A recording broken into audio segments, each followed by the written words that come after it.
Hello everyone, welcome to 12th Commerce BK lecture. We are in chapter number 9, analysis of financial statement. Page number 361 पे today we are going to start with working on ratio analysis. Management का बहुत important part है और आपके exam prospective भी इसके ऊपर ज्यादातर क्वेश्चन बनते हैं. आप कंपेयर करेंगे कंपेरेटिव कॉमन साइज या कैश फ्लो स्टेटमेंट से तो रेशियो एनालिसिस के क्वेश्चंस ज्यादा आते हैं. ठीक है, तो ये आपके सिलेबस के लिए आपके एग्जाम के लिए भी इंपॉर्टेंट है. तो ध्यान से देखिए रेशियो एनालिसिस क्या होता है. Page number 361.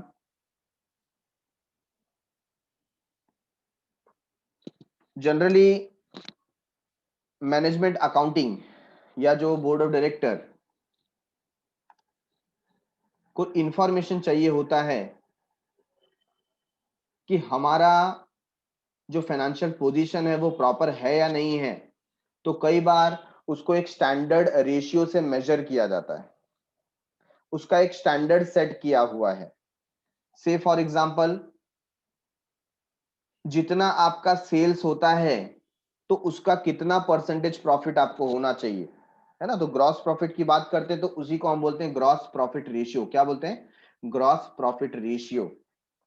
कि अगर आपका सेल 1 लाख रुपीस का है और आपकी इंडस्ट्री में ऐसा कहा जाता है कि जो सेल है उसका 25% आपको अर्न करना चाहिए एज अ ग्रॉस प्रॉफिट, तो ये आपका ग्रॉस प्रॉफिट रेशियो हो गया. और वो कैसे आप डिराइव करोगे?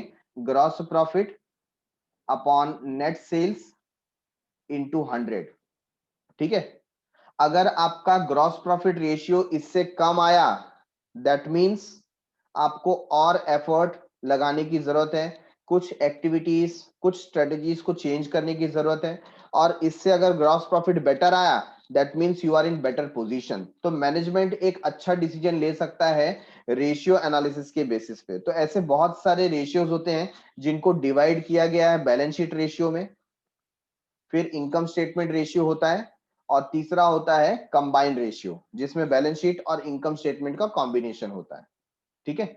सो इसे रीड करते हैं. Ratio is a mathematical number that measures the relationship between two accounting figures. It is also called as financial ratio. क्या बोलते हैं इसको? Financial ratio. It can be expressed as fraction, proportion or percentage in between two accounting figure. दो accounting figure चाहे वो कुछ भी हो, सेल्स हो, ग्रॉस प्रॉफिट हो, नेट सेल्स हो, ठीक है ना, डेटर हो, स्टॉक हो, किसी के साथ भी उनका रेशियो के बेसिस पे क्या रिलेशन है इससे हम डिराइव करते हैं. The use of different types of accounting ratios to evaluate the financial performance of the business is called ratio analysis. तो जब हम फाइनेंशियल एनालिसिस के लिए या फाइनेंशियल परफॉर्मेंस के एनालिसिस के लिए इस तरीके के रेशियो का इस्तेमाल करते हैं जिसे फाइनेंशियल रेशियो बोलिए, अकाउंटिंग रेशियो बोलिए, तो उस पर्टिकुलर सेगमेंट को हम बोलते हैं रेशियो एनालिसिस. तो जैसे यहां पर देखिए एग्जांपल दिया है, ग्रॉस प्रॉफिट है बिजनेसमैन का 30,000 और सेल किया था उसने 1,20,000 का. सो ग्रॉस प्रॉफिट रेशियो क्या होगा? हम फॉर्मूला पुट करेंगे gross profit upon net sales into 100 and we got 25%. ठीक है. Does it express quantitative relationship between two items or group of items? Objective क्या है? रेशियो एनालिसिस करने से हमें एक अरिथमेटिकल नॉलेज मिलता है. ठीक है. Information and points out to areas which requires more application. आपको ध्यान आएगा कि क्वांटिटी वाइज हम कहां पर पीछे हट रहे हैं और कहां पर और काम करने की जरूरत है. ठीक है. Application of arithmetical relationship to simplify the complex data following are the objectives. क्या ऑब्जेक्टिव है देखिए. तो ये हमको 4 ऑब्जेक्टिव्स दिया हुआ है. It helps in comparative analysis, profitability, liquidity and solvency of the business. तो ये सारी चीजें हमको यहाँ पर पता चलती हैं. It helps to know the changes occurring in the business. Business में क्या चेंजेस हो रहा है ये हमें रेशियो के हिसाब से पता चलता है. अगर आप पिछले 2 साल का रेशियो करंट ईयर के रेशियो से मैच करके देखेंगे तो एग्जैक्टली क्या चेंज हो रहा है आपको पता चलेगा. It helps to understand whether the business unit has taken right kind of operating, investing and financial decision. हम प्रॉपर डिसीजन ले रहे हैं या नहीं ले रहे हैं ये रेशियो एनालिसिस और उसके परफॉर्मेंस के बेस्ड हमको पता चलता है. Ratios are helpful for various comparison, जैसे इंट्रा फर्म कंपैरिजन, मतलब हमारे ही फर्म में हम किसी दो पर्टिकुलर डिपार्टमेंट को कंपेयर कर रहे हैं या हमारे ही फर्म को हम पिछले साल से या बैक ईयर से कंपेयर कर रहे हैं, और दूसरा होता है इंटर फर्म कंपेयर, हमारे फर्म को हमारी इंडस्ट्री में किसी और फर्म के साथ में हम कंपेयर कर रहे हैं, ठीक है ना। से for example soap making company है, ठीक है, सो तो जो गोदरेज है वो अपने आप को कंपेयर कर रहा है लक्स के साथ में, तो इसको बोलते हैं इंटर फर्म कंपैरिजन, ठीक है। तो रेशियो को देखिए यहाँ पर तीन पार्ट में क्लासिफाई कर दिया गया है। एक होता है बैलेंस शीट रेशियो, जिसमें मेन आपको कैलकुलेट करना होता है current ratio and liquid ratio, इसके बारे में आगे बात करेंगे। इनकम स्टेटमेंट रेशियो मतलब प्रॉफिट एंड लॉस अकाउंट के जो जो आइटम्स होते हैं, for example trading and profit loss account में ग्रॉस प्रॉफिट है, ऑपरेटिंग एक्सपेंसेस है और नेट प्रॉफिट है, इसके रेशियोज कैसे कैलकुलेट करें। और लास्ट पार्ट होता है इन दोनों का कॉम्बिनेशन, जहां पर दोनों के आइटम्स को हम कंबाइन करके देखते हैं। एक है रिटर्न ऑन कैपिटल एम्प्लॉयड और दूसरा है रिटर्न ऑन इन्वेस्टमेंट, ठीक है। तो यहां पर देखिए सबसे पहले बैलेंस शीट रेशियो की बात करते हैं, बहुत ही आसान है। बैलेंस शीट रेशियो में सबसे पहला आइटम है करंट रेशियो। क्या आइटम है? Current ratio. करंट रेशियो ये आपको रिलेशनशिप बताता है करंट असेट और करंट लायबिलिटी के बीच में, और ऐसा स्टैंडर्ड सेट किया गया है कि अगर आपका करंट असेट 2 है, 2 यूनिट्स है, तो आपका करंट लायबिलिटी 1 यूनिट का होना चाहिए, दैट मींस उसका हाफ होना चाहिए। अगर आपका रेशियो इस पोजीशन पे है, that means you are on a better position, आप करेक्ट पोजीशन पे हैं। अगर रेशियो इससे कम आ रहा है तो प्रॉब्लमेटिक हो सकता है, और रेशियो इससे ज्यादा आ रहा है तो भी आप प्रॉपरली हैंडल नहीं कर रहे हैं। तो आपका जो बैलेंस रेशियो आना चाहिए वो 2:1 के रेशियो में आना चाहिए। तो रेशियो हमको यहाँ पर एक स्टैंडर्ड सेट करके बताते हैं।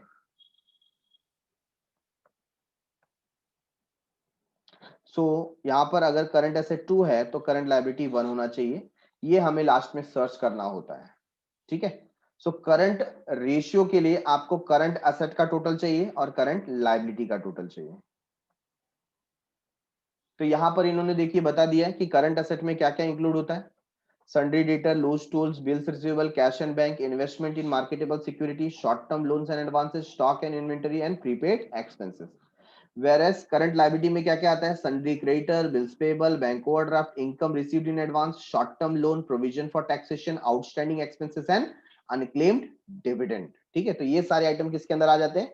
करंट लायबिलिटीज में।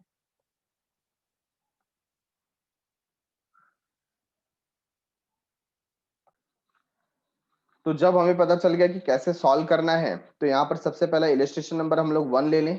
आप देखिए बैलेंस शीट रेशियो में a company had following current asset and current liability, जिसमें हमारे पास है debtor, creditors, we have bills payable, stock, loose tools, bank overdraft, और क्या कैलकुलेट करने बोल रहा है? क्या? Current ratio. तो सबसे पहले आपको यहाँ पर मार्क करना पड़ेगा क्या असेट है और क्या लायबिलिटी है। So debtor current asset, creditor current liability, bills payable current liability, stock current asset, loose tool current asset, bank overdraft current liability, ठीक है। तो सारे करंट असेट हम एक साइड में लेकर के टोटल ले लेंगे, सारे करंट लायबिलिटीज हम एक साइड में लेकर के टोटल ले लेंगे, और हमारा जो फॉर्मूला है current asset upon current liability, इन ये हमें 2:1 का रेशियो देना चाहिए। तो देखिए करंट एसेट हमने डेटर, स्टॉक और लूज टूल टोटल किया, और टोटल हमें मिला कितना? 1 लाख, ठीक है। सिमिलरली करंट लायबिलिटी में क्रेडिटर्स, बिल्स पेबल और बैंक ओवरड्राफ्ट हमने ऐड किया, और इसका टोटल हमें मिला 60,000।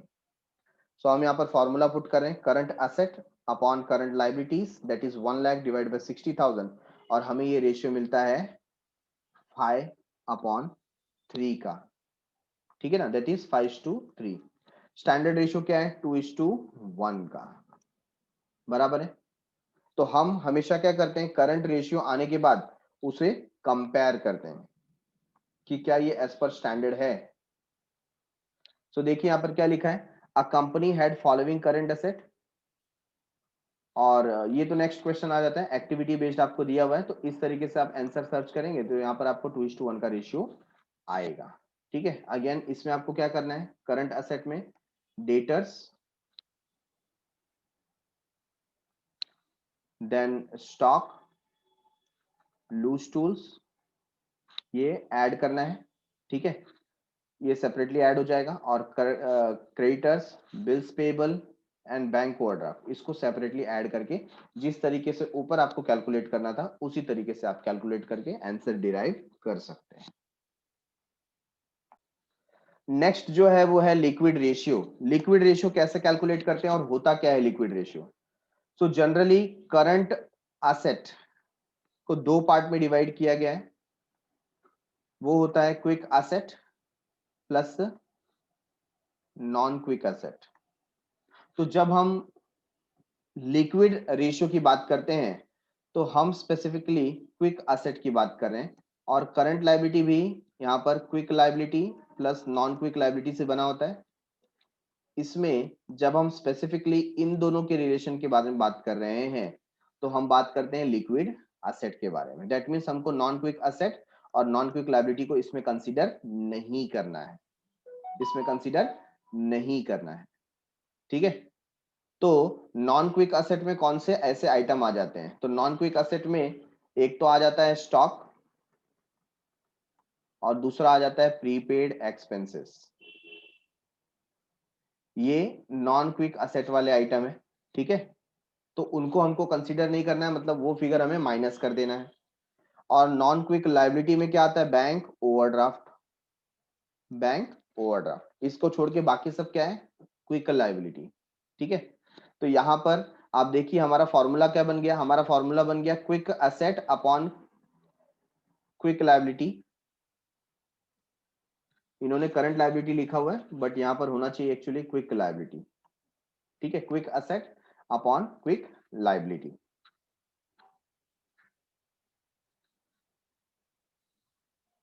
तो यहां पर आप लोग चेंज कर लीजिए, इंस्टेड ऑफ करंट लायबिलिटी इसको कट करके आपको यहां पर लिखना है लिक्विड लायबिलिटी लिखिए, या आप लिखिए क्विक लायबिलिटी, ठीक है। Make it liquid.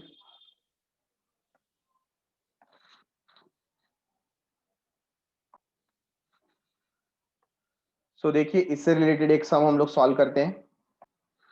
यहाँ पर इलस्ट्रेशन नंबर 4 आपको दिया हुआ है और कहा गया है कैलकुलेट क्विक रेशियो। कौन सा रेशियो? क्विक रेशियो, ठीक है। क्या क्या इंफॉर्मेशन दिया है देखो, आपको दिया है सबसे पहले वर्किंग कैपिटल कितना है? 50,000। करंट एसेट कितना है? 60,000। स्टॉक कितना है? 10,000। और प्रीपेड एक्सपेंसेस कितने हैं? 4,000। तो आपको क्लियर कट इंफॉर्मेशन नहीं दिया। एक्चुअली आपको इंफॉर्मेशन क्या चाहिए? आपको इंफॉर्मेशन चाहिए quick asset upon quick liability की। आपको टोटल चाहिए कि क्विक एसेट कितना है और क्विक लायबिलिटी कितना है, लेकिन इन्होंने हमें क्या क्या दिया है? इन्होंने हमें दिया है वर्किंग कैपिटल, इन्होंने हमें दिया है करंट एसेट, इन्होंने हमें दिया है स्टॉक, इन्होंने हमें दिया है प्रीपेड एक्सपेंसेस। अब इन चीजों से हमारा काम बनता है कि हम सर्च करें कि क्विक एसेट क्या है और क्विक लायबिलिटी क्या है, ठीक है ना। सबसे पहली बात, वर्किंग कैपिटल होता क्या है? वर्किंग कैपिटल होता है current asset minus current liability. ये फॉर्मूला हमें पता है, ठीक है ना। दूसरी बात, इन्होंने करंट एसेट दे दिया है 60,000 का। अब आपको पता है अगर मैं करंट एसेट में से स्टॉक और प्रीपेड एक्सपेंस माइनस कर दूं, है ना, दैट इज 10,000, ये मैं माइनस कर दूं, और 4,000 ये भी मैं माइनस कर दूं, तो जो बचेगा वो होगा क्विक एसेट। क्या होगा? क्विक एसेट, है ना। तो 60,000 माइनस 14,000, 60,000 माइनस 14,000, तो कितना बचेगा? 46,000। तो ये जो 46,000 है ये मेरा क्या है? Quick asset. तो मुझे एक फिगर यहां पर मिल गया, क्या मिल गया? 46,000, बराबर है। क्विक एसेट मैंने सर्च कर लिया। अब क्या होता है यहां पर, जब आपको वर्किंग कैपिटल आपको ऑलरेडी दिया हुआ 50,000 का, है ना, ये जो मैंने आपको लिखकर बताया, working capital is equal to current asset minus current liability. तो वर्किंग कैपिटल आपको देखिए कितना दिया हुआ है? 50,000, बराबर है। और करंट एसेट भी आपको कितना दिया है? 60,000। करंट एसेट आपको दिया है 60,000। तो अगर दो आइटम आपको दिया है तो क्या आप करंट लायबिलिटी सर्च कर सकते हैं? यस, बिल्कुल कर सकते हैं, ठीक है ना। क्या करना होगा? स्विच कर देना होगा, ठीक है। तो यहां पर हो जाएगा current liability is equal to current asset minus working capital, ठीक है। तो यहां पर क्या हो जाएगा? 60,000 माइनस 50,000, दैट इज 10,000। तो ये जो 10,000 का इंफॉर्मेशन है ये क्या है, करंट लायबिलिटी। और करंट लायबिलिटी जो आपको मिला है in absence of the information, क्योंकि इसमें हमको बैंक ओवरड्राफ्ट नहीं दिया है तो हम उसे नील कंसीडर करेंगे, हमारा करंट लायबिलिटी ही क्या बन जाएगा, क्विक लायबिलिटी। ठीक है, तो ये जो 10,000 है ये हमें यहाँ पर मिल गया और हमने यहाँ पर लिख दिया 10,000, तो 46,000 डिवाइड बाई 10,000 रेशियो आ जाता है 46/10। ये समझ में आया क्या? तो देखिए इस तरीके से यहाँ पर सोल्यूशन किया गया। पहले हमने current asset minus stock and prepaid expense किया, 60,000 माइनस 10,000 4,000, तो 46,000 हमें क्या मिला, क्विक एसेट। फिर क्विक लायबिलिटी सर्च करने के लिए सबसे पहले हमने करंट एसेट में से करंट वर्किंग कैपिटल लेस किया, 60,000 माइनस 50,000 दैट इज 10,000, और फिर डिवाइड करके इस पर्टिकुलर फिगर पे हम पहुंच गए। सो ये बात हमें समझ में आ गई कि कैसे हमें क्विक रेशियो या लिक्विड रेशियो या फिर एसिड टेस्ट रेशियो कैसे कैलकुलेट करना है, ये अच्छी तरीके से हमको समझ में आ गया। ये तीनों एक ही के नाम है, तो एग्जाम में आपको चाहे एसिड टेस्ट रेशियो पूछे, क्विक रेशियो पूछे या लिक्विड रेशियो पूछे, ये होता है quick asset upon quick liability. ठीक है ना? और जब तक बैंक ओवरड्राफ्ट का इंफॉर्मेशन नहीं दिया हुआ है तब तक करंट लायबिलिटी ही क्विक लायबिलिटी होता है।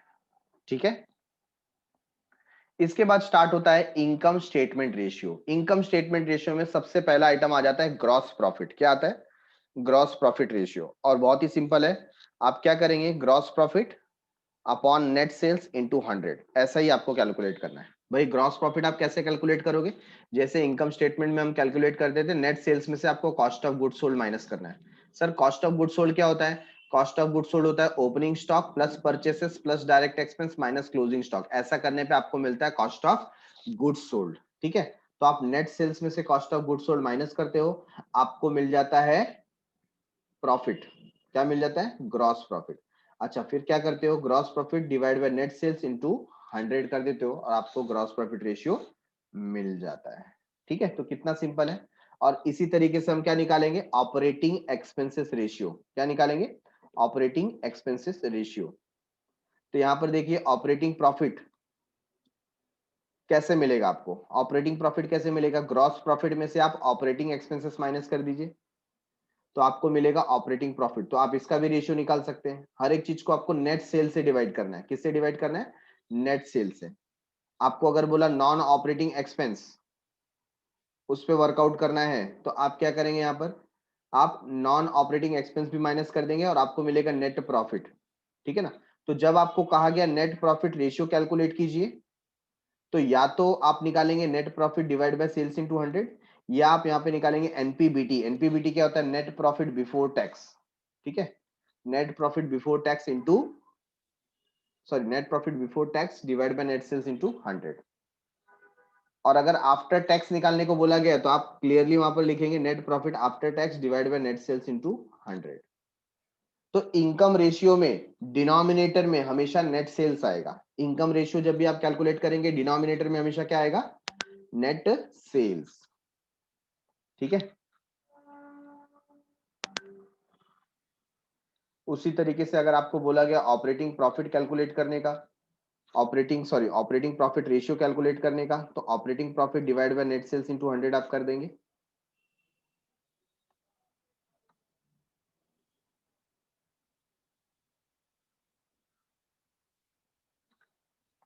और लास्ट में आ जाता है देखिए कंबाइंड और मिक्स्ड रेशियो। कंबाइंड और मिक्स्ड रेशियो में दो रेशियो आपको दिए गए हैं। रिटर्न ऑन इन्वेस्टमेंट, मतलब जो पैसा आपने बिजनेस में लगाया है उस पर क्या रिटर्न मिला, तो क्या रिटर्न मिला, आपको मिलता है प्रॉफिट बिफोर टैक्स, या आप उसको बोल सकते हैं एनपीबीटी। क्या बोल सकते हैं, एनपीबीटी। ठीक है, और आपको मिलता है इंटरेस्ट और आपको मिलता है डिविडेंड। ये तीन आइटम आपको इन्वेस्टमेंट में मिलते हैं। आपने जो इन्वेस्ट किया है उस पर आपको या तो प्रॉफिट मिल रहा है, इंटरेस्ट मिल रहा है या डिविडेंड मिल रहा है। तो तीनों को ऐड कर देंगे, divide by capital employed. Capital employed मतलब जो पैसा आपने बिजनेस में लगाया है उसे बोलते हैं कैपिटल एम्प्लॉयड। ठीक है ना? तो इससे आपको मिलता है रिटर्न ऑन कैपिटल इन्वेस्टमेंट का फॉर्मूला। बराबर है। नेक्स्ट वन आप देखिए, रिटर्न ऑन कैपिटल एम्प्लॉयड। जो कैपिटल एम्प्लॉयड पे क्या रिटर्न्स है, तो यहां पर आप क्या लेंगे, net profit before interest and tax. Interest और टैक्स के पहले का जो नेट प्रॉफिट है divide by net capital employed. ऐसे आप करेंगे तो नेट कैपिटल एम्प्लॉयड क्या होता है? Total asset minus current liability. Total asset में से आप करंट लायबिलिटी माइनस कर दीजिए, मतलब fixed asset plus current asset minus current liability आप कर दीजिए, आपको मिलेगा नेट कैपिटल एम्प्लॉयड। ठीक है ना? या आप ऐसा बोल सकते हैं fixed asset plus working capital, fixed asset plus working capital. ठीक है, इस तरीके से आप इसको कैलकुलेट कर सकते हैं। तो देखिए कुछ इलस्ट्रेशन हम ले लेते हैं।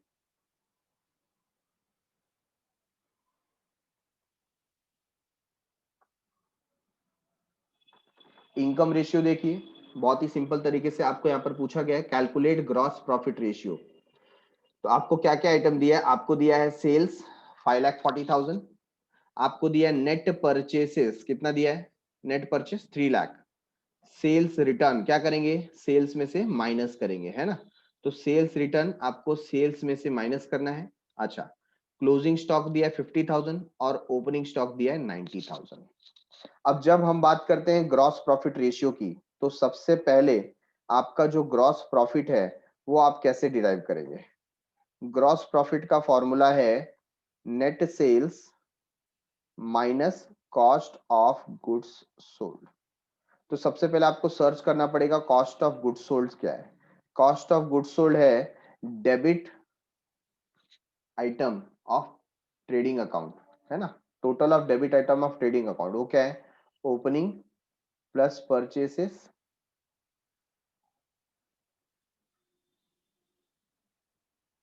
प्लस परचेस रिलेटेड एक्सपेंसेस, या हम जिसको बोल सकते हैं डायरेक्ट एक्सपेंस,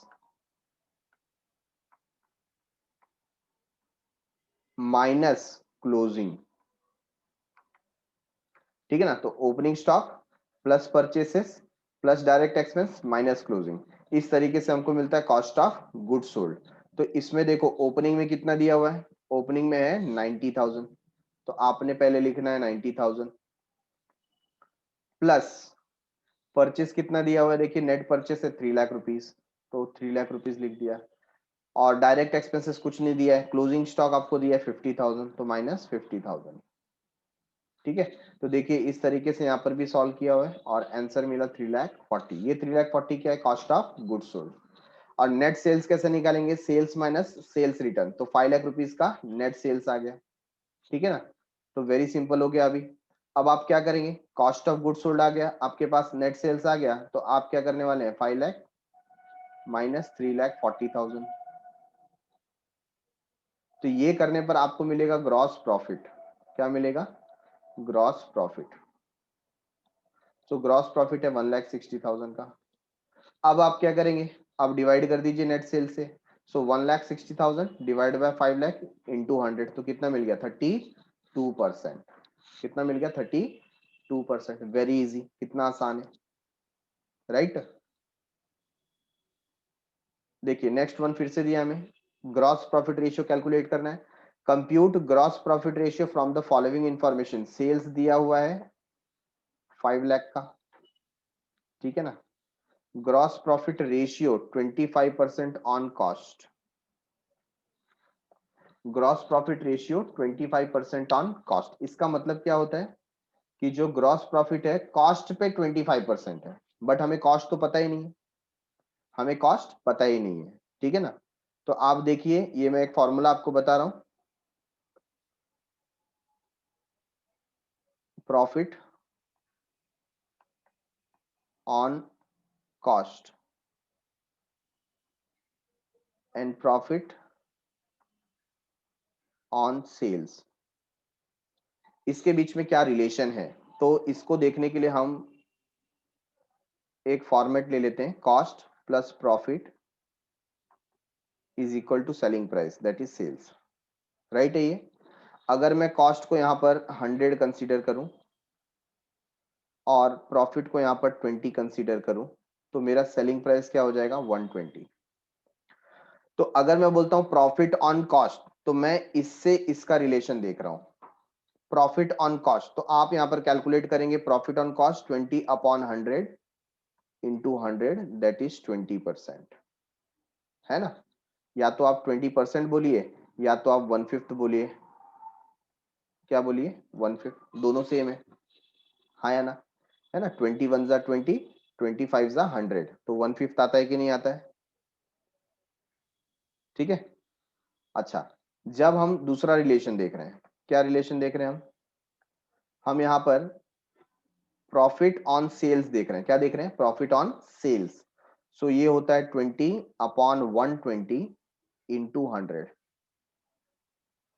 20/120 इंटू 100। तो आप ये कैलकुलेट करके देखिए कि 20/120 कितना परसेंट आता है। It is 16.67%। ठीक है ना।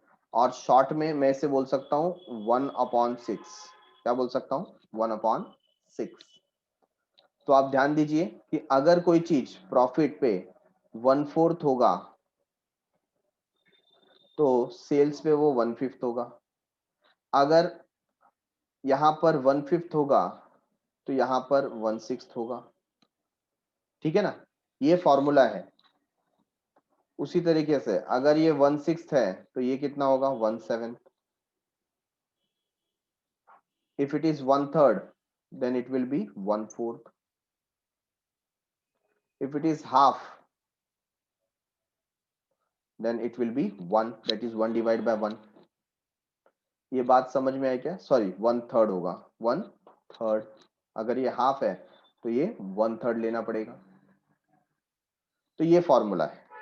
अब इसी के तहत आप देख लीजिए यहां पर क्या बोला है, 25% ऑन कॉस्ट। 25% मतलब 1/4 ऑन कॉस्ट।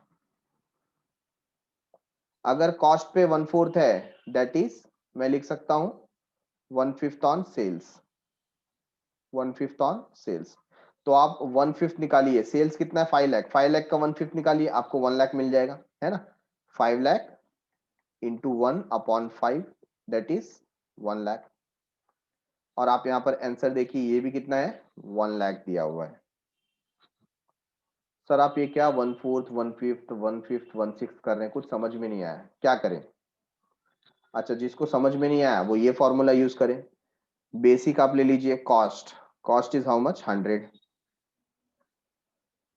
प्रॉफिट, प्रॉफिट वो कितना बता रहे हैं? देखिए प्रॉफिट बता रहे हैं 25% ऑन कॉस्ट, तो हमने 25 ऐड कर दिया और ये हो गया 125। तो ये क्या है? सेल्स है ना। हमें क्या दिया हुआ है? हमें दिया हुआ है सेल्स। तो हम यहां लिख देंगे, इसके सामने लिख देंगे क्योंकि वो सेल्स है। तो अगर 125 5 लाख है तो 100 कितना, है ना, इतने पे इतना, तो इतने पे कितना, क्या हो जाएगा? Cross multiplication. तो आप क्या करेंगे? सो क्या करेंगे यहां पर? 5 लाख इंटू 100 डिवाइड बाय 125। ठीक है ना। जब आप इसको ऐसे सॉल्व करेंगे तो आपको यहां पर करेक्ट आंसर मिल जाएगा। ठीक है, कि 100 पे कितना होना चाहिए। Getting it everyone? तो कैलकुलेट करके देखिए, 5 लाख इंटू 100 डिवाइड बाय 125, तो आपको आंसर मिलता है यहाँ पर 4 लाख। ठीक है ना, इसका आंसर आपको कितना मिला? 4 लाख।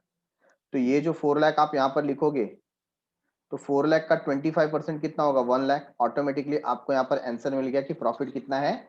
1 लाख है। ठीक है, या आपको डायरेक्टली प्रॉफिट कैलकुलेट करना है तो आप ऐसे क्रॉस मल्टीप्लाई कीजिए, 5 lakh into 120, sorry 5 lakh into 25 divide by 125। सो इस तरीके से जब आपको यहाँ पर प्रॉफिट मिल गया 1 लाख का, तो आप ग्रॉस प्रॉफिट रेशियो निकाल सकते हैं 1 लाख और divide by net sales 5 lakh into 100 and the answer is 20%। So done for the day. We will stop here itself. Thanks a lot for watching. Next episode में ये पर्टिकुलर चैप्टर एंड हो जाएगा, तो खास करके जरूर देखिए। तब तक के लिए बाय बाय, शुक्रिया, शबा खैर, सायोनारा।